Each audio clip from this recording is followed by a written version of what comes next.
მშობლებსაც ჭირდება დახმარება, იმიტომ რომ მშობლებს არ კონდეს უნარი ასეთი რთული ქცევის მქონე ბავშვებთან გამკლავების. ფაქტი არის, რომ ბოლო პერიოდში ნამდვილად ვხედავთ ჩვენ არასასწორებში რეგისტრირებული დანაშაულის ზრდას. ბავშვი ნებისმიერ არასწორ ქმედებაზე და ნაბიჯზე უნდა გზნდეს პასუხისმგებლობა. ნებისმიერ დროზე ნებისმიერ ასაკში, როცა ბავშვი ავლეს დევიაციურ რთულ ქცევას, იქ აუცილებელია ჩარევა. მოგესალმებით, ეთერშია უნი პოდკასტის მორიგი ეპიზოდი. მე კი გიორგი შერვაშიძე, უნი პოდკასტის მარკეტინგისა და პროექტების მართვის მენეჯერი ვარ. დღეს ვისაუბრებთ თემაზე არასრულწლოვანთა დანაშაულები და კანონები.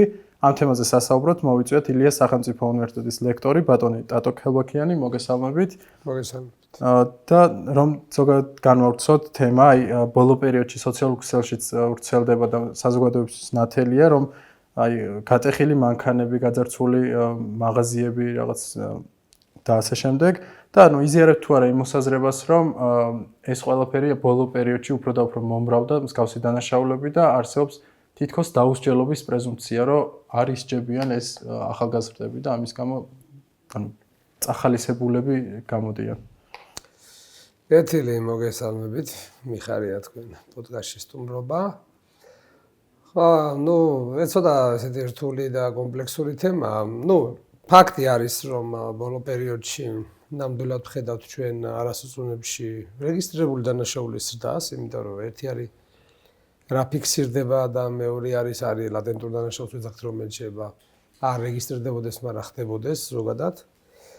არის ეს ტენდენცია, რომ ბოლო პერიოდში სტატისტიკაც გვაჩვენებს როგორც პრობაციონერების, ასევე საპატიმრო პირების, რომ ეს რაოდენობა იზრდება. რა არის ამის მიზეზი? ამაზე ესე ერთიანად პასუხი არ არის ხოლმე მარტივი. ყველა ადამიანს ხშირად რაღაცა პარალელებს აკავლებს ამ დაუსჯელობის იმასთან და ასე შემდეგ. შეიძლება ეს ფაქტორი იყოს, მაგრამ დანაშაულის გამოწვევი მიზეზებს შორის არის მთელი წყება ფაქტორებისა, რომელსაც ჭირდება ანალიზი. და ასე ერთი ხელის მოსმით ამაზე დიაგნოზის დასმა, რომ ამის გამოწვევი მხოლოდ ეს არის, ყოველთვის არასწორია და პრაქტიკაც აჩვენებს, რომ არასწორია. ამიტომ რისი პრობლემა ჩვენ გვაქვს, ეს არის ჩვენ არა გვაქვს ხარისხიანი არ კეთდება ანალიტიკური და კვლევები იმასთან დაკავშირებით, თუ რატომ დაიწყო დანაშაულმა მატება, რა იყო ამის გამომწვევი მიზეზი, სად მიდის ეს კავშირი და ასე შემდეგ. და შესაბამისად ამ ანალიტიკური მონაცემების გარეშე, როგორც სტატისტიკური, ასევე კრიმინოლოგიური კვლევების გარეშე, ცოტა ორიენტირება ძალიან რთულია ამ პროცესში. როდესაც ასეთი ორიენტირება რთულია, ყოველთვის არის ხოლმე ძალიან მარტივი პასუხი, რომ ადამიანებს ასე თქვა ძალიან მარტივად მოკლეზე გადადიან, ვინც ახლა სფეროს სპეციალისტი არ არის და რაღაცა ერთ სახელს არქმევს, რომელიც ძირითადად გამოწვეულია აღქმებით და არა ანალიზით. და რა საკიდან იწყება ეს რეალური პასუხისმგებლობები და რატომ გონია, რომ ეს საზოგადოებაში დამკვიდრებული აზრით, რომ 14 წლამდე პირები არიან ხელშეუხებლები და მათ აქვთ ყველაფრის უფლება და არ ისჯებიან. რეალურად როგორია მოცემა? საერთოდ ეგ არასწორი განმარტება, რომ როდესაც ბავშვი ცუდად იქცევა, მშობელი არ რეაგირებს ამაზე.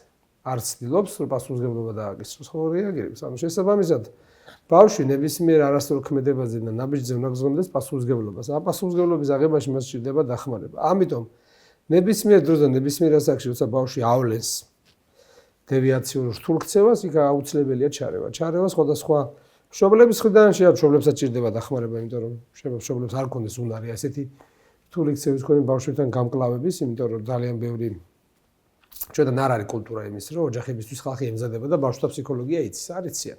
სამწუხაროდ და ამიტომაც არის მთელი სირთულეები აქედან გამომდინარე, რომ არ იციან როგორ კომუნიკაცია უნდა ქონდეს ბავშვთან და როგორ დამოკიდებულება. ამიტომ როცა ავლენს ხო ეს სკოლის პერიოდში და შემდეგ უნდა ხდებოდეს ჩარევა და პასუხისმგებლობა უნდა ეკისრებოდეს ბავშვს, მაგრამ აქ არ არის საუბარი სისხლის პასუხისმგებლობას. თუნდაც 14 წლამდე პირებთან მიმართებაში არის სხვადასხვა მექანიზმები, როგორც მაგრამ აქ პასუხისმგებელი არის არასამართალდამცავი ორგანო, არამედ განათლების და სოციალური დაცვის სისტემა. იმის წიაღში უნდა ხდებოდეს რეაგირება, ბავშვთან მუშაობა, ინდივიდუალური ქცევის კორექციაზე მუშაობა და არის გარკვეული გამონაკლისებიც ინსტიტუციური მიდგომის, რომ შეიძლება 14 წლამდე პირიც კი სისხლსამართლის პასუხისმგებლობის მიღმა რაღაცა უკიდურეს შემთხვევაში დროებით რაღაც ინსტიტუციაში მოათავსო თუ სხვაგვარად მისი ქცევის კონტროლი რაღაც ეტაპზე ვერ ხერხდება. და მე იმუშავა, მაგრამ ეს როგორც უკიდურესი ზომა. ამიტომ ის რომ მაგა 14 წლამდე არაფერი არ ხდება, ეგ არ არის სწული. არავის არც ერთ საერთაშორისო არც ერთი გამოცდილება არც ევროპის არ ამბობს, რომ სისხლსამართლის პასუხისმგებლობის მიღწევამდე თუ რამეს ქცევა ზავლის ბავშვი არაფერი არ უნდა აკეთო. პირიქით უნდა არ შეიძლება ხშირად უნდა ჩაერიო და სხვადასხვა პოზიტიური ფორმით თუ ასე მშობლებთან იმუშაო თუ ინდივიდუალურად და ფსიქოლოგის ჩართულობა თუ სხვა ტიპის ხშირად უნდა ჩაერიო და სხვადასხვა პოზიტიური ფორმით თუ ასე მშობლებთან იმუშაო თუ ინდივიდუალურად და ფსიქოლოგის ჩართულობა თუ სხვა ტიპის კომიტეტის ზოგადი რეკომენდაციაც არის რომ 14 წელზე ქვევით არ არის რეკომენდირებული. თუმცა სხვადასხვა გამოცდილება აქვს ქვეყნებში არის 13-იც, 12-იც, 10-იც, 15-იც, მაგრამ ესე არ დარდება ეს სისტემები, იმიტომ რომ ზოგ შემთხვევაში შეიძლება სისხლის პასუხისმგებლობა დაბალი იყოს, მაგრამ იქ იმათი ჩარევები უფრო უკეთესი იყო, ვიდრე ჩვენი სოციალური სამსახური რეაგირებს. ანუ გააჩნია რომ ეს მარტო პირდაპირ არ ითარგმნება, როგორი იქაც სისხლის პასუხისმგებლობა რო დადგება, მე რო ერევ, იქაც ბავშვის ინტერესებიდან ამოდიხარ. იქაც თავი ამოცანა ბავშვის რეაბილიტაცია, რესოციალიზაცია და მე საზოგადოებისთვის მომზადება. ანუ იქაც ჭირდება შეფასება, მუშაობა, დაგეგმა და ასე შემდეგ. ანუ დასჯა არ არის ამოცანა. თავარი ამოცანა რეაბილიტაცია. და კი, პასუხისმგებლობის აღება მნიშვნელოვანია, მაგრამ თუ გამომწვევი მიზეზები არ გავიგეთ, ამ მიზეზებთან მიმართებაში რაღაც ნაბიჯები არ გადავდგით, არაფერს აზრი არ აქვს და ჩარევა კიდევ ერთხელ ვამბობ, უნდა ხდებოდეს ნებისმიერ ეტაპზე, ეს იქნება 14 წლამდე თუ 14 წლის მერე. აქ არანაირი მნიშვნელობა არ აქვს, არაფრის კეთება არის უბრალოდ დადაშაული სახელმწიფოს მხრიდან. როცა არ რეაგირებს არაფერზე და თუ აქ არის ეგ ისე რომ ვერ რეაგირებენ, ეს უფრო არის უსისტემობის ბრალი.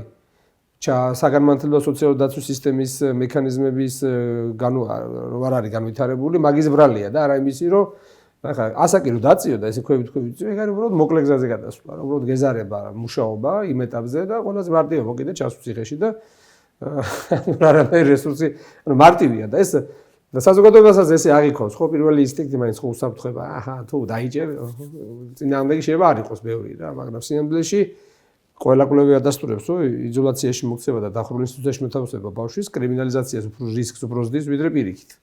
ამიტომ თუ ამოცანაა რომ უკეთესი გამოვიდეს და უკეთესი ასე თქვა და ბავშვის რეაბილიტაცია მოხდეს, პატიმრობა უნდა იყოს როგორც უკიდურესი ზომა. ამას ამბობს ყველა საერთაშორისო დოკუმენტი. გაჟ ბავშვთა კონვენცია იქნება კომიტეტის ყველა ცივილიზებულ სამყაროში პატიმრობა არ აღიქმება როგორც გამოსავალი. თუმცა იმასაც ვთქვებიან რომ რაღაც შემთხვევაში გარდაუვალია. განსაკუთრებით ძალადობრივი ტიპის დანაშაულებს. და სამწუხაროდ აი როგორც აღნიშნეთ, არ გვაქვს პროგრამები, რაც დაეხმარება მათ, ან შეიძლება გქონდეს, მაგრამ არ არის ეფექტური. ზუსტად ეგ არის, ხშირად მარტო ეს სისტემა კი არ არის, შეიძლება რაღაც მოდელი ქონდეს მოფიქრებული. პროგრამა, მაგრამ იმას აკეთებდი ცუდად. ანუ ბავშვი ქცევის კორექციაზე ვცავ, მაგრამ მთელი პროცესი როგორ არის, ხო? აი როგორ უნდა კეთდებოდეს. ბავშვი აღმოჩნდა კანონთან კონფლიქტში, და 14 წლამდე და კიდევ 14 წლის მერე უბრალოდ განსხვავება ის არის, რომ იქ მართლმსაჯულების სისტემა ერევა, იქ განათლების სისტემა ერევა. თორე მიდგომა შეიძლება ერთი და იგივე იყოს. ჯერ უნდა გაიგო რა, რატო გააკეთა, ანუ მიზეზები და დიაგნოზი დასვა მარტივად, გავამარტივოთ, ხო? და მე ამაზე ორიენტირებული ჩარევა, რო ჩაერო, უნდა ქონდეს სერვისები, უნდა ქონდეს ადიქციის პროგრამა, უნდა ქცევის ქცევის კორექცია, ფსიქოლოგი, ეს უნდა ქონდეს მენიუ, რა, რომლის მიხედვით შენ შეიძლება ქცევი. თუ ესენი არ აგაკ. პრობლემას გაიგე და პრობლემის მოგვარების და ანუ კურნალო წამალი არ აგაკ. და დარჩება, ანუ გეცოდინება პრობლემა. როცა ეს წამალი არ აგაკ, ყველაზე მარტივი გზა არის, რომ რა ვქნათ, და სხვანაირად ვერ ვახერხებ და მოდი იქნებ ჩავსვათ ციხეში მარტივი. თავისუფლების აღკვეთ. ხო, იმიტომ რომ ამ შემთხვევაში ერთ ამოცანას მაინც ასრულებს, რომ საზოგადოებას ურჩევნი ნაცვლად უსაფრთხოების, მაგრამ სიამოვნებაში ეგ არის ილუზია, რომ გამოვარ უსაფრთხო აღარ იქნება, შეიძლება უარესი გამოვიდეს ადამიანი იქიდან. ამიტომ ეს სერვისები არის მნიშვნელოვანი და თუ ეგენი არ განვითარდა, უბრალოდ ეგეთი სისტემები არ მუშაობს. კანონი კი არ მუშაობს. მუშაობს თვითონ შინაარსში რაც არის და ამ სერვისების განვითარებაში რაც არის. აი, როცა 14 წლამდე პირი აზიანებს ხის ქონებას, ვინ არის ვალდებული რომ აანაზღაუროს ზარალი და აი რა ბერკეტი აქვს დაზარალებული მოქალაქეს, თუნდაც აი ბიზნესის წამყვანს. საერთოდ არასოთლო, ხო, ნუ მან მშობლების პასუხისმგებლობაც შეიძლება იყოს მაგ თვალსაზრისით. სხვა მხრივ ეგ ცოტა პრობლემურია ზოგადად 14 წლამდე პირებთან მიმართებაში. როდესაც აი მესმის ახლა ეს პრობლემები რაც არის, ხო, აი ქურდობებთან დაკავშირებით. საერთოდ მან არის ძალიან მნიშვნელოვანი ხშირად უნდა დადგინდეს ჩვენ ვეძახით შუალობითი ამსვლელობა. ხო არ არის ეს ბავშვები გამოყენებული როგორც ინსტრუმენტი 14 წლის ზევით ან სრულწლოვნების მიმართ, რომლებიც როგორც იარაღად შეიძლება იყენებდნენ ამ ბავშვებს და ამის პრაქტიკაც არის, როდესაც იცი რომ იქ შეიძლება სისხლის პასუხისმგებლობა არ დადგეს ვიღაცა ჯგუფი აი ამ წინა ხაზზე ამ ბავშვებს. ესეთი ტიპის ჯგუფური დანაშაულის იდენტიფიცირება თუ მოხდა ზუსტად უნდა ხდებოდეს ზუსტად სხვა ადამიანებზე პასუხისმგებლობის დაკისრება, თუმცა მშობლის პასუხისმგებლობა ძირითადად გადის იმაზე, რომ ნახეთ ჩვენ ვეძახით უგულებელყოფას. უგულებელყოფა არის ბავშვის ძალადობის ფორმა, მაგალითად, ოფიციალურად, ანუ ბავშვის ძალადობის 4 ფორმა არსებობს. ფიზიკური, ფსიქოლოგიური, სექსუალური და უგულებელყოფა. რო არ აქცევ ბავშვს ყურადღებას, ეს ძალადობის ფორმა. ანუ მაგალითად, მამა თამაშობს დომინოს, დედა იტალიაში მუშაობს და ბავშვი დადის სადღაც არ კითხულობს. ხო, ეს არის ძალადობის ფორმა. ამიტომ ევალება ბავშვის ქცევას გქონდა, ევალება ბავშვის ზრუნვა. თუ ამას არ აკეთებს, იქ პასუხისმგებლობაც იკისრება. შეიძლება დაიკისროს როგორც სამოქალაქო წესი და ადმინისტრაციული წესი და არ არის გამორიცხული სისხლსამართლებრივი წესითაც გააჩნია რა ტიპის ზიანი შეიძლება არსებობდეს. ამიტომ აი ამ კუთხით ყველაზე მნიშვნელოვანია დროული იდენტიფიცირება кейსების, დროული ჩარევა, პრევენციული მექანიზმების განვითარება, რომ ესეთ შემთხვევებში რაც შეიძლება მინიმალური იყოს და აი ესეთი სივრცეების ადგილების იდენტიფიცირება, სადაც შეიძლება ეს ბავშვები თავს იყერიდნენ და რაღაცა ჯგუფებში ანუ ასე თქვი მათი გამოყენება ხდებოდეს რა. ამას ჭირდება აი, როდესაც ვამბობ დანაშაულის პრევენციის არის მულტიუწყებრივი, ანუ ეს ვერ იქნება რომელიმე ერთი უწყების ტვირთი. ესე არ არის. ყველაზე პოლიცია ახსენდება ყველაზე მეტად და ხშირად შეიძლება პოლიციაზე მეტი პასუხისმგებლობა სკოლას ჰქონდეს, სოციალურ სისტემას ჰქონდეს სინამდვილეში და პოლიცია ვერევა როცა უკვე მოხდა. მთავარია სანამ მოხდება მანამდე რასაკეთებ. პრევენცია მნიშვნელოვანია. ახლა შედეგზე რო არ მოხდეს უფრო კარგია იმაზე იმუშაო თუ როცა მოხდება მე რეაგირება და იმაზე გათვლა რომ თუ დავიჭერ შევაშინებ სხვებს. და სინამდვილეში ბავშვებთან მიმართებაში შიში იმაზე ისეთი ეფექტური არ არის, იმიტომ რომ კი რა თქმა უნდა შემაგავებელი ფუნქცია აქვს შიშის ფაქტორს, მაგრამ ბავშვი მაინც იმპულსურია, მაინც დიდად შედეგებზე არ ფიქრობს. იმიტომაც რომ უფრო ადვილად იღებს რაღაც გადადა დიდი უფრო დასავლ ადამიანს უფრო ბევრად აანალიზებს რა მოყვება და ბავშვისთვის შეიძლება განსაზღვრელი ის სოციალური გარემო უფრო მნიშვნელოვანი იყოს ვინ რა სიტყვის მასზე ვიდრე ის მოსალოდნელი სასჯელი. ამიტომ და ეს ყველაფერი დაკავშირებულია ზუსტად ბავშვის განვითარების თავისებურებებთან, იმიტომ რომ ყველა ზავიწყდება ერთი რამე, რომ აი მარტივად რო ვთქვა, აი ბავშვების ბიჭების მაგალითად 95%-ს შეიძლება მეცაც ერთხელ მაინც აქვს ჩადენილი რაღაც სამართალდარღვა. ეს არ არის რა, ნუ შეიძლება ესეთი სუბუქი თუ სხვადასხვა ფორმით მაგალითად ეზოდას იმინდი მაინც მოუპარიან ალუჩა ანუ ეგეც ხო ის არის ანუ სამართალდარღვევად ითვლება. ამიტომ აი ესეთი დევიაციური ქცევა და ბავშვების მიერ გამოვლენილი ქცევა ეს არ არის ბოლომდე არანორმალური და სულ არ ნიშნავს რომ მაინც და მაინც ეს ბავშვი ცუდი გამოვა. ანუ რაღაცა ზრდის და განვითარების ნაწილიც არის ამოდროულად სოციალურ გარემოც უწყობს ხელს და გააჩნია ბევრი ფაქტორი უწყობს ხელს, რაც ახალისებს და ასევე კიდე ასაკობრივი თავისებურებაც ფსიქოლოგიური განვითარების და უამრავი კომპლექსია ამბავის. ამიტომ ცოტა სხვა იმიტომ ამის გააზრება ხომ მნიშვნელოვანი რომ აი ლეიბლინგს და სტიგმატიზირება არ მოხდეს და თქვა რომ რაღაც ამისგან არაფერი არ გამოვა, არ არის სწორი. იმიტომ რომ მე ხა მე თუ მუშაობდი ვიყავი არასწორად დაწესებულების დირექტორი, ხა ციხეს რასაც ვეძახით. არა დაწესებულებას, არეაბილიტაციო და იქიდან გამოსული ძალიან ბევრი ბავშვი ნორმალური ცხოვრებით ცხოვრობს და ოჯახები ყავთ და არანაირი კრიმინალები არ გამოსულან. ის სტერეოტიპი რომ არაფერი არ გამოვა, ეგ არის ტყუილი მეგობრებო, ძალიან დიდი. თუ სწორად იმუშავებ, ადამიანების სწორგზის დაყენება შესაძლებელია. ნუ ეგ შეხედულებაც ალბათ აი ეს ნეგატიური შეხედულება არის არაეფექტური მუშაობის გამო, რომ აი ანუ არ გვაქვს პროგრამები, თუნდაც აი პრევენციის კუთხით აი სკოლაში რა ხდება, ანუ მე ვიცი რომ ძალიან ბევრ სკოლაში არც ფსიქოლოგია და არც მსგავს სამართლებრივ თემებზე საუბარი. ხო, სამართლებრივი მაგრამ მთელი კომპლექსი. როცა ეძახის პრევენცია როდიდან იწყება ბაღიდან ის. ანუ პრევენცია არის სამდონიანი, ეს არის ადრეული პრევენცია. ადრეული პრევენცია არის როგორი საგანმანათლებლო და სოციალური დაცვის სისტემა გაქვს. თუ სკოლა არ გევარგა, სოციალური სამსახური არ გევარგა, სადაც ადამიანის ღირებულებები უყარდება, პოზიტიური აქტივობები და ასე შემდეგ, უკვე იქიდან იწყება პრობლემები, ანუ ის თუ მოშლილია ეგ სისტემა, პრობლემები მეტია. ასე ვიცი ასე აქვს მნიშვნელობა ურბანულ დაგეგმარებასაც კი. ანუ ქალაქის ურბანულ დაგეგმარებაც კი კავშირშია დანაშაულის პრევენციას, იმიტომ ბავშვი რომ გამოდის, მას უნდა ჰქონდეს პარკი, სტადიონი, სპორტული ინფრასტრუქტურა და არა მარტო კორპუსები. ამასაც მნიშვნელობა აქვს. ამიტომ, როდესაც ამას უყურებენ, ან რო გამოდიხარ ბავშვისთვის, მაგარი სპორტული აქტივობა არ უნდა იყოს ფუფუნება. ეს ან სუბსიდირებული უნდა იყოს, ან ყველას რატო აკეთებენ ამერიკაში სკოლებში რა სპორტული კლუბები, იმიტომ რომ რაღაცა წახალისებული უნდა იყოს, ან იაფი უნდა იყოს, ან საერთოდ უფასო. რომ ამ მიმართულებით ბავშვების ინტერესი გაჩნდეს, ასევე იყოს პროსოციალური და სხვა ტიპის აქტივობები წახალისებული სკოლებში, ხო, რაღაცა კლუბები, ინტელექტუალური თამაშები. ანუ მთელი წება. გარდა ამისა, როცა ხედავ უკვე პრობლემას, უკვე უნდა იყოს დროული იდენტიფიცირება პრობლემების, ბულინგთან ბრძოლის რაღაცა მექანიზმები და ასე შემდეგ. მეორე დონის პრევენცია არის უკვე როცა რისკ ჯგუფებია, ანუ რისკ ქუჩაში ცხოვრები მომუშავე ბავშვები, ადიქცია ვისაც აქვს, დევნილების, ან სოციალურ-ეკონომიკური პრობლემების მქონე. ხო, ეკონომიკური პრობლემების განსაზღვრელი ხა თუ საჭმელსასმელი არ აქვს, ხა რისკი ისდება, ხო? ადამიანს უნდა ხო რაღაც საბაზისო მოთხოვნილებებს დაკმაყოფილება. ამიტომ რისკ ჯგუფებთან კიდე ცაგ მუშაობა საჭირო. და მესამე დონე არის უკვე, როდესაც მოხდება, ანუ ეს უყარე დანაშაული ხდება, მე რო აღარ გაიმეოროს. ამიტომ როდესაც ჩვენ ვამბობთ, ცოტა პასუხისმგებლობას რო აიღებ ამ დანაშაულის პრევენციაზე.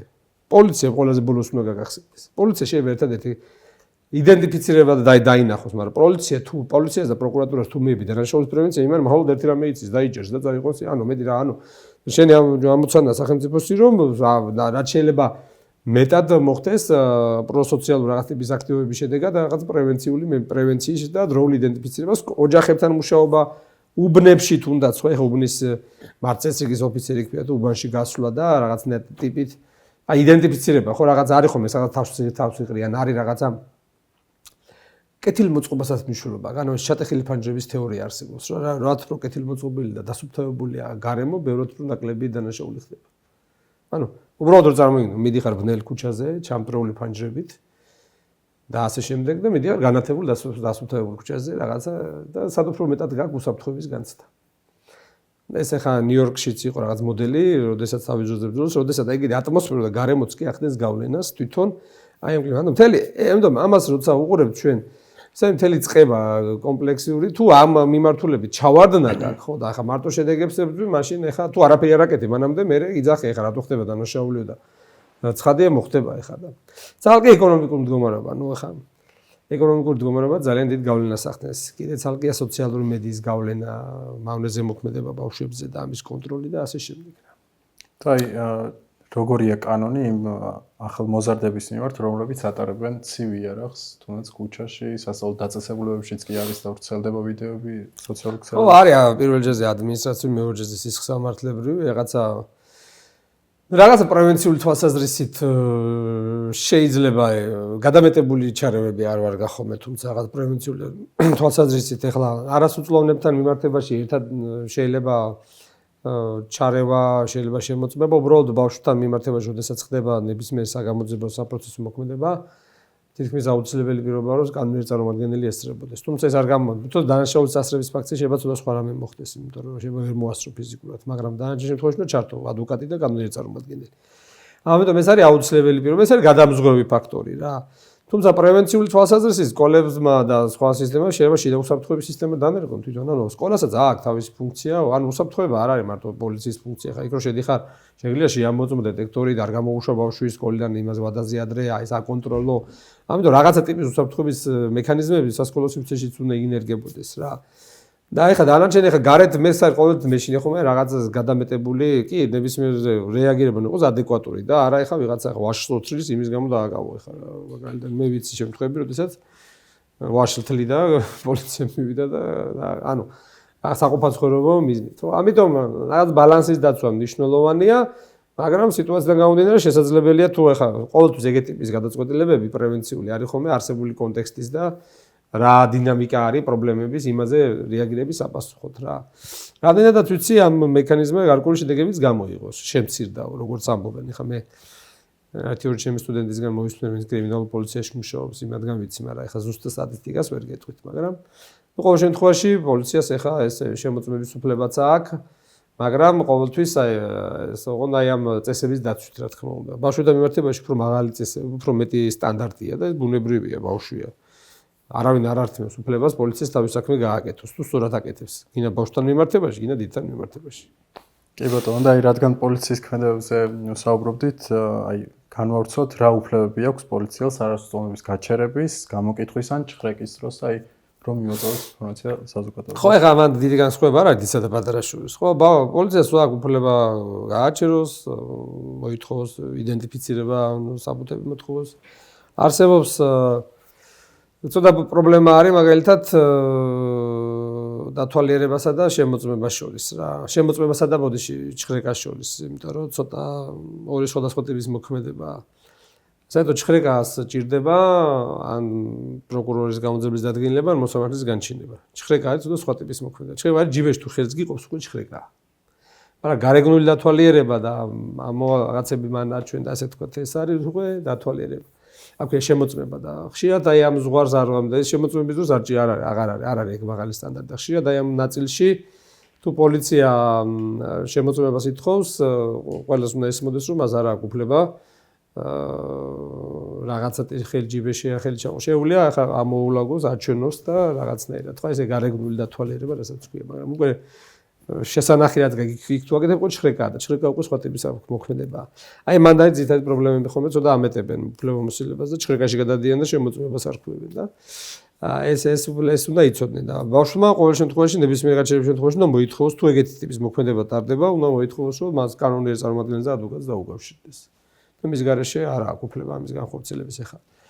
თუ არ არის კიდევ ერთხელ ვამბობ რაღაც მომენტში დანაშაულის დასწრების შემთხვევა შეიძლება დასწრების შემთხვევაში დააკავოს ახლა არასრულოვანიც მაგრამ ეგრევე უნდა შეატყობინოს კანონიერ წარმომადგენელს და ადვოკატს ესეც აუცილებელი პირობა ანუ ბავშვთან კომუნიკაციაში მინიმუმ ყოველთვის უნდა იყოს კანონიერ წარმომადგენელი მაგრამ თუ კიდე ბრალდებული სტატუსით არის ეგ ადვოკატი აუცილებლად უნდა იყოს ანუ მის გარეშე ბავშვთან კომუნიკაცია თუ დააკავებო ბრალდებულია და თუ დააკავებო ადვოკატის და ბრალდებული მის გარეშე ბავშვთან კომუნიკაცია საუბარიც კი არ შეიძლება გამოკითხვა და დაკითხვა უნდა მოხდეს მხოლოდ მისთან დასწრებით. აი ჩაგეკითხებით ჭხრეკასთან დაკავშირებით ანუ აქვს თუ არა უფლება რომ მოითხოვოს აი მაგათად ჩანთა გამიხსენი და მაჩვენი ან ამოალაგე თუ ეს ნებაყოფლობითია. ხო აი ზუსტად ეგ არის მანდარი ბუნდოვანება შეიძლება ჩამახედე შეიძლება მაგრამ ხელი ჩაყუp არ შეიძლება. აი დაახლოებით ესეა რა. სიამოვნებაში ანუ შეიძლება ეს მაგრამ ხელი ჩაყოს რაღაცაში ეს უკვე არის ჭხრეკა ჩვეულებრივი. წესით არის კიდე უფრო გარეგნულ დათვალიერებაზე მაგრამ აი ზუსტად მანდ არის პრობლემა რომ ბოლომდე არ არის ზღვარი გავლებული რა და ძალიან ახლოა იმასთან ჭხრეკა და შემოწმება და ამიტომ აი ამ ნაწილში ხდება გადამეტა. სიამოვნებაში არის აი უბრალოდ თვითონ ხელი ანუ ჩაახედო რაღაც ამოიღო ჩადო რა ოღონდ უნდა გააკეთოს თვითონ და არა პოლიციელმა ანუ აი იმას მას ისეთ მოქმედების უფლება თუ ესეთ მოქმედება დაიწყო მაშინ უნდა უთხრას რომ რა ვიცი მაშინ ჭხრეკას ატარებ და დადგენილება და დაწერე დადგენილება ან მოითხოვე მოსამართლის განჩინება. ნუ გააფორმე, იმიტომ რომ უკვე ეს არ არის შემოწმება, ეს არის ჭხრეკა. თუმცა ამ პროცესს ხო სჭირდება რაღაც გარკვეული დრო და ამ დროს ანუ რისკი არის რომ რაღაც მოხდეს დანაშაული, ანუ ამ შემთხვევაში როგორ ხდება ის პოლიციასთან ერთად რჩება ეს? დანაშაული ხო არა, ნუ შეიძლება ცხადია რომ შეაჩერებს სად უნდა ხდებოდა ის თუ ჩაიდენს იქვე დანაშაულს თუ რას გულისხმობთ არ ვიცი იმიტომ რომ იქ თუ რო შეაჩერებს ეს პროცედურა კი რაღაც დროს მოიცავს მაგრამ ნუ იქ ხა პოლიციის რაღაცა კონტროლის ქვეშ არის ხო ხა ესე ვერ ადგება იმიტომ რომ თუ უარს იტყვის ამ პროცედურებზე რაღაცა საფუძვლიანი შემთხვევაში შეიძლება დააკავოს კიდევაც იმიტომ რომ შეიძლება ქონდეს ლეგიტიმური საფუძველი ამისი რა თუ უკვე პოლიცია მიცის რომ ბავშვი არასრულოვანია და ასე შემდეგ და მასთან რაღაცა ტიპის გამოძიებო საპროცესო მოქმედების განხორციელება უნდა აუცილებლად უნდა დაუკავშირდეს შობელს, თუ შობელს არა სოციალურ სამსახურს და ადვოკატს ან სახელმწიფო უნდა დაუნიშნოს ადვოკატი, რომლის ვალდებულებაც არის. ამიტომ მის გარეშე კომუნიკაცია არ შეიძლება. ბევრს გონია რომ განრიდება არის დანაშაულის შერჩენა და აი ზოგადად რომ გვესაუბროთ განრიდების პროგრამაზე და რეალურად რა არის ეს და რამდენად ამართლებს ის პრაქტიკაში. ხო, განრიდება არის ალბათ ერთ-ერთი ყველაზე კარგი პროგრამა. ბავშვთა მიმართებაში შეიძლება იყოს გამოყენებული. მან ყოველთვის თავარი არის, ოდესაც ერთი არის რომ თვითონ კონცეფციაა კარგი და მეორეა ამას როგორ აკეთებ შინაარსში, ხო? იმიტომ განრიდება არ არის შანსის მიცემა, ტყუილია. განრიდება არის პასუხისმგებლობის დაკისრება, სისხლისღამართლის პასუხისმგებლობის მიღმა, ანუ სხვა ფორმით პასუხისმგებლობის დაკისრება. და რატო არ არის სისხლისღამართლის პასუხისმგებლობა რატო არ არის? იმიტომ რომ აქ არის თავარი საიდან მოდის ეს თეორია, რომ ეს მოდის იარლიკების თეორიიდან, როდესაც ადამიანი ფორმალური წარმოების გარეშე უნდა წაიყვანო, პასუხისმგებლობა დააკისრო რაღაცა ფორმით, პასუხისმგებლობა ააღებინო, მაგრამ ნასამართლობის და იარლიკი და ასე შემდეგ მოაცილო ადამიანს, რომელიც მე საზოგადოებაში ინტეგრაციაში უშლის ხილს. ამიტომ აქედან არის წამოსული ეს და სინამდვილეში განრიდება არ არის პასუხისმგებლობის თავისუფლება. ეს არის რომ რაღაცა პირობით ადამიანს ეუბნები რომ მე ანუ ჩვენთან ესეა რომ თუ არ ჩადენი ძიმია ნაკლებად ძიმე დანაშაული, პროკურორს აქვს დისკრეცია არ დაიწყოს სისხლისღამართლებიდან და განარიდოს პასუხისმგებლობისაგან, ოღონდ რაღაცა პირობით.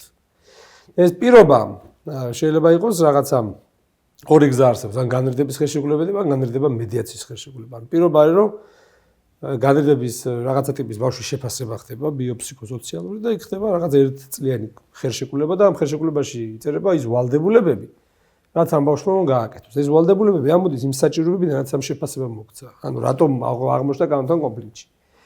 მეორე გზა არის, როდესაც უკვე დაზარალებულთან კომუნიკაციაში შედის, ეს უკვე აღდგენითი მართლმსაჯულების ელემენტია, როცა დიალოგშია და ამ სახელშეკრულების და შეთანხმების პირობები თანხმდება დაზარალებულთან.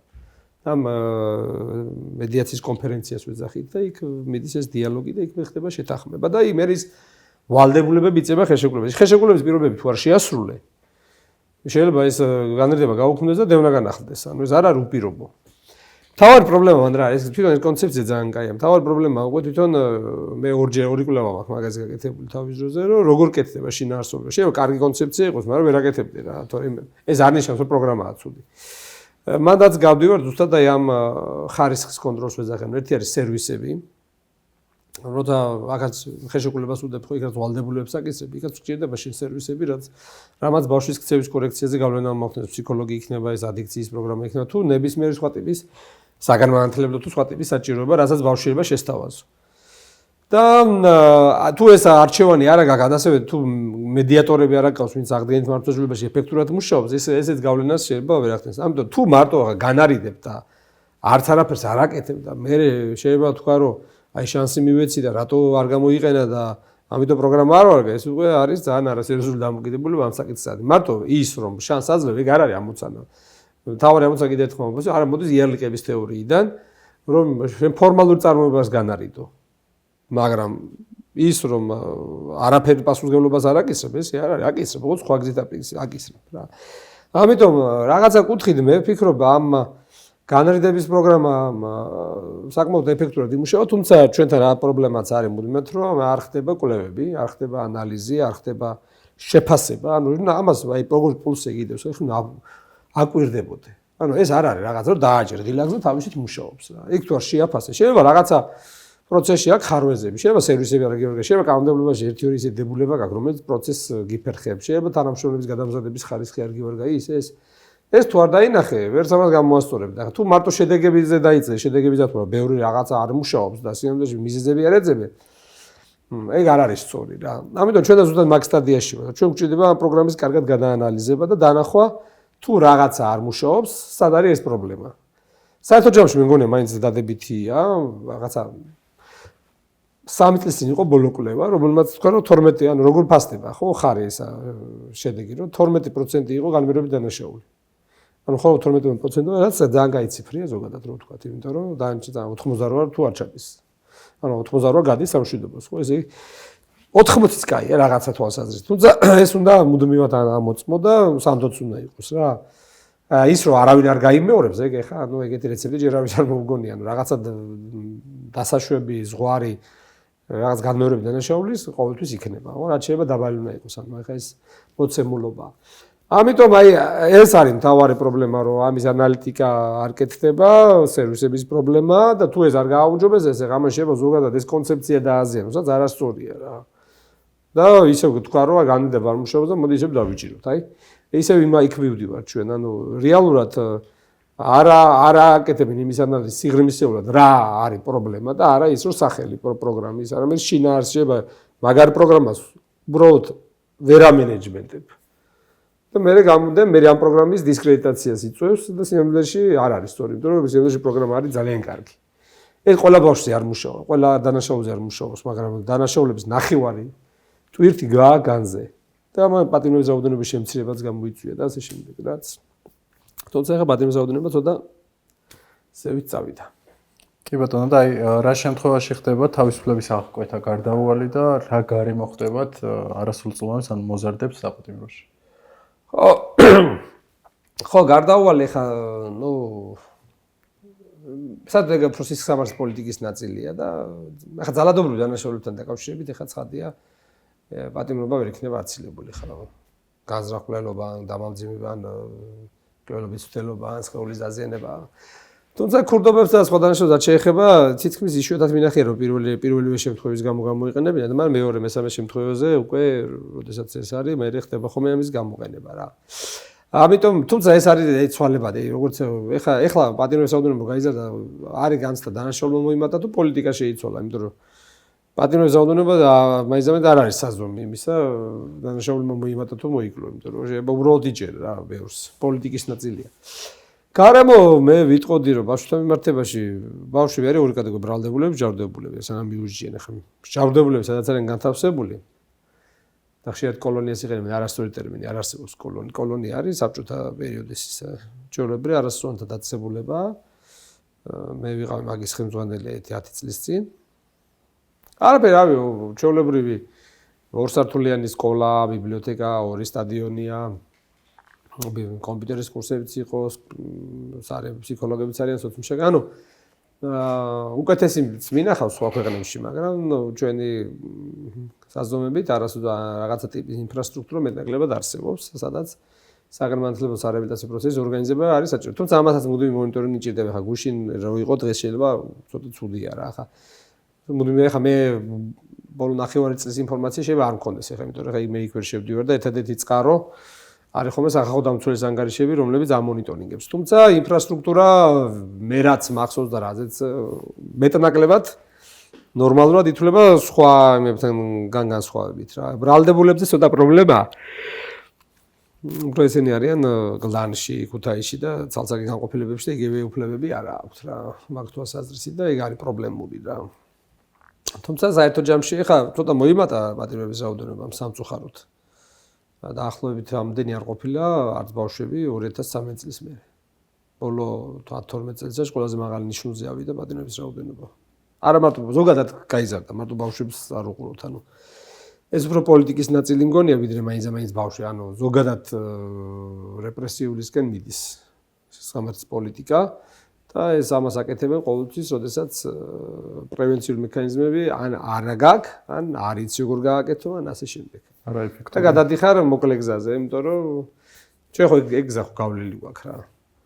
უსაფრთხოების, როდესაც ციხეები გადაივსო და საზოგადოების უსაფრთხოება კი, მოხდა უსაფრთხოების განცდა გაუშვდა საზოგადოებას, მაგრამ რაღაცის ფასად. და მე იქ დაიწყო პრობლემები. ამიტომ ერთ რამეს რო აკეთე, მეორეს არ მაფუჭებდე რა, დაახლოებით ესეთი რაღაცა. ანუ თუ არ არსებობს რაღაც პროგრამა, რაც გააჯანსაღებს ზოგადად გარემოს, ანუ რა აზრი აქვს, აი დააპატიმრებ, ანუ ხვალ გამოვა და უარესი შეიძლება გამოვიდეს, ანუ უფრო მეტი. ციხეშიც არის რაღაც არებილდაც, იქაც უნდა, იქ ციხეში კიდე ცოტა სხვა ტენდენციები, იქ არის კრიმინალური სუბკულტურა, იქ არის რაღაცა გავლენები, ცოტა მუშაობა თავის სპეციფიკა აქვს, ეხლა ძალიან გრძელი თემაა იქ სასაუბროთ, თუმცა საგანმანათლებლო სარეაბილიტაციო სივრცე არსებობდა და ეხლა ეს ინფრასტრუქტურაც არის მაგისთვის, რომ რაღაცები გააკეთოს. თუმცა პროგრამები გჭირდება ხარისხიანი. ანუ პროგრამები რა არის? სხვადასხვა ტიპის მაგალითად დამოკიდებულება თუ აქვს ამას ადიქციის, მაგალითად ნარკოტიკის დამოკიდებულების სარეაბილიტაციო პროგრამა, ფსიქოლოგიურზე, ფსიქოლოგია, რაღაცა კოგნიტიურ-ბიჰევიორული თერაპია, საგანმანათლებლო რაღაც პრობლემები აქვს, რაღაცა კომპიუტერის კურსები, რაღაც ანუ იმიტომ რომ იქ შეფასების დროს ააფასებ ძლიერ და სუსტ ხარებს ადამიანის რა და ეძებ იმ საყრდენს, რა საყრდენზე შეიძლება ბავშვის განვითარება. და რაღაცა სუსტი ხარების გვერდზე გაწევას და ესე იგეგმება რეაბილიტაცია. ამისთვის გჭირდება ეს სერვისები. თუ ეს სერვისები პროგრამები არ აქვს, მაშინ გამოდის რომ მარტო ტკბილი სიტყვით და გამჭოლი მზერით უნდა მოახდინო რეაბილიტაცია და ესე არ გამოდის რა. აი სისტემურ ხარვეზეც რო გავამახვილოთ ყურადღება, სად აგვიანებს სახელმწიფო და სად ოჯახი და ასევე რა არის ის მთავარი ხარვეზი კანონმდებლობაში, რაც მოზარდებს რეციდივისკენ მოუწოდებს, აი განმეორებით დანაშაულისკენ. კანონმდებლობაზე მეტად პოლიტიკაა მნიშვნელოვანი, იმიტომ რომ ეხლა პოლიტიკა არის ანუ ჩვენ არა გვაქვს დანაშაულის პრევენციის ეფექტური პოლიტიკა. ჩვენ თავარი ჩავარდნა არის საგანმანათლებლო სისტემაში. ანუ ის კი არ არის პოლიცია.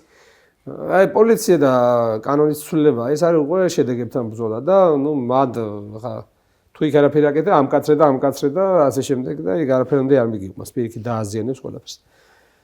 ადრეული იდენტიფიცირება პრობლემების, ადრეული ჩარევა ბავშვების ქცევებზე, მშობლების მხარდამჭერი პროგრამების, იმიტომ რომ მშობლებსაც ხშირ შემთხვევაში ჭირდებათ სოციალური სამსახურის ფუნქცია არის, ოჯახური ძალადობა, ხო მაგალითად, ეგაც კულტურული პრობლემაა, ხო?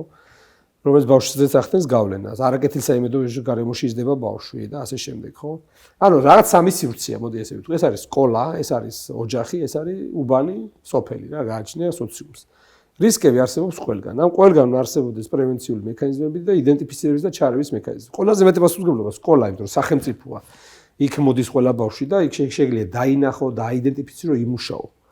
მათ შორის მშობლებთანაც გახვიდე. ცალკეა მშობლებში და ოჯახებში არსებული პრობლემების დანახვა და აქ უკვე მოქალაქე ცნობიერების ამაღლებაზეც გადიხარ, იმიტომ რომ ინფორმაციაც უნდა მოვიდეს შენამდე, ხო თუ მეზობელი არ ამბობს არაფერს, შეიძლება ეს პრობლემა რაღაც იმალებოდეს. და უბანში და სოციალურ იქ უკვე უბანში შეიძლება ყო იმან პოლიციის როლი რომ რაღაცა დაინახო ეს.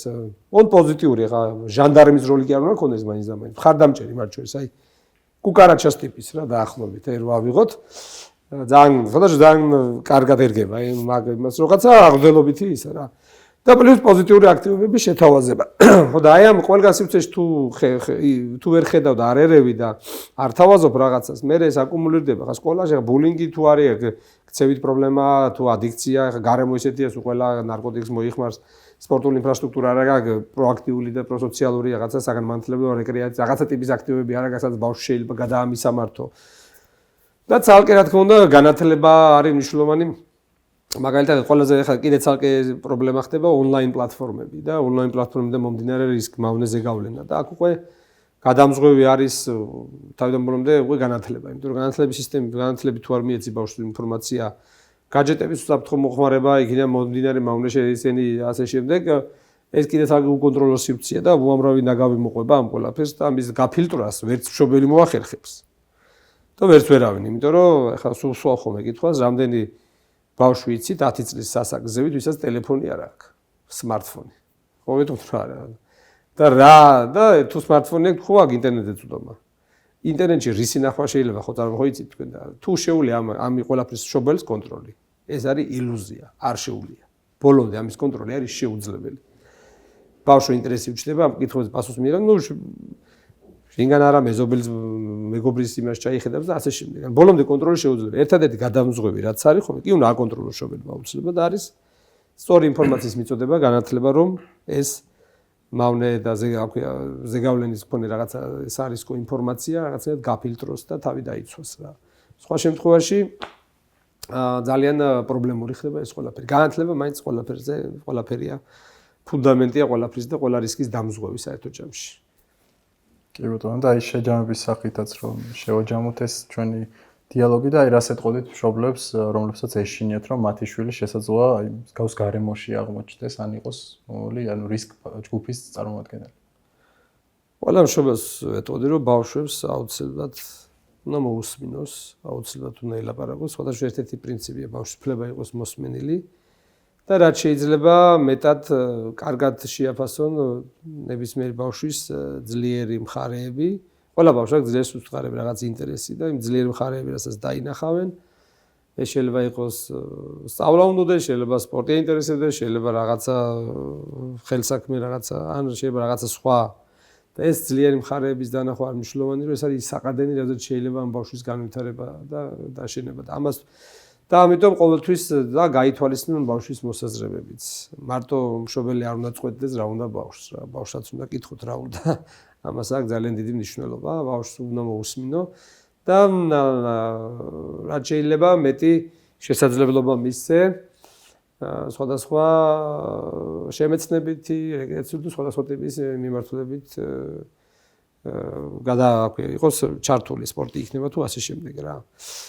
მაგრამ მავნეს ზეგავლენისგან სადმე არაფერს არ წააწდეს ბავშვი ინფორმაციას, ბოლომდე ამის გადაზღვა ძალიან რთულია. ერთადერთია თუ კარგად არის ბავშვი ინფორმირებული, კარგად არის მომზადებული, რაღაცა კონტროლის დაჭირდება, ბევრად უფრო შეიარაღებულია და ბევრად უფრო შეძლებს ამ რისკების სწორად შეფასებას და გადაწყვეტას. მადლობა. მადლობა რომ ზოგადად მოგწონდით ჩვენთან ეთერში და ისაუბრეთ ერთ-ერთ ყველაზე აქტუალურ და მნიშვნელოვან თემაზე და აქვე მინდა მადლობა გადავუხადო კიბერლაბორატორია უნილავს, რათა უზრუნველყოფს სუნი პოდკასტს გადასაღების სივრცეთა და აღჭურვილობით.